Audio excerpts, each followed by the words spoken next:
reasons we started focusing on one of these core areas that ODVA does is so that we as board members can better understand some of the programs that ODVA runs.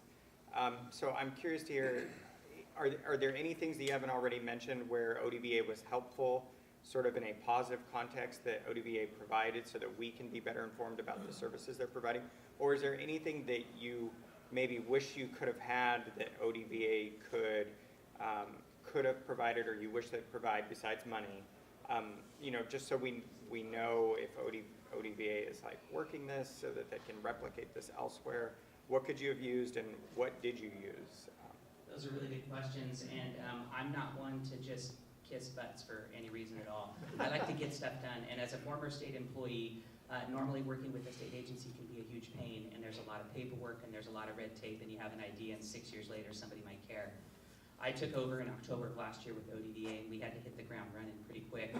All of the staff that I worked with, not only with the Veteran Service Office on just getting our office up and running, and we went through some challenges with staffing and other things that we had to deal with. It wasn't until March of this year that we had a permanent accredited VSO and that our office was up and running at the speed it should be. Then we decided to take on this housing thing too.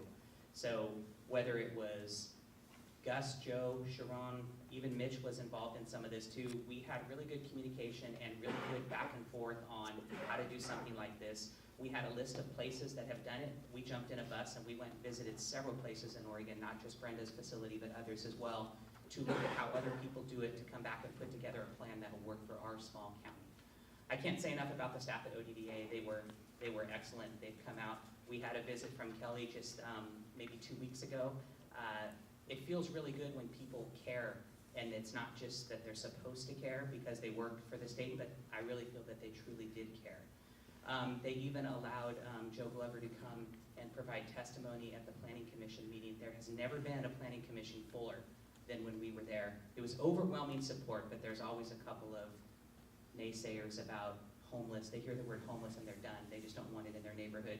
But he came out and provided, I think, groundbreaking testimony about the need for veterans and for housing in this type of program.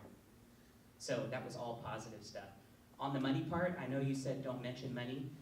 The money, if there's a way to find money that is more flexible, because like with the program that I mentioned that Rita's doing at the Levens property, the community can do the beds and the painting and the furniture and provide all of that physical kind of stuff. The VFW, American Legion, AMVETS, other organizations, they can do all that part. The part that is hardest is to have the cash to pay somebody with a backhoe to dig a ditch. There's not a funding stream for that part. So just my only answer would be finding some flexible dollars, not the whole 40K, but some of it that can be used for things like SDC fees, which are incredible.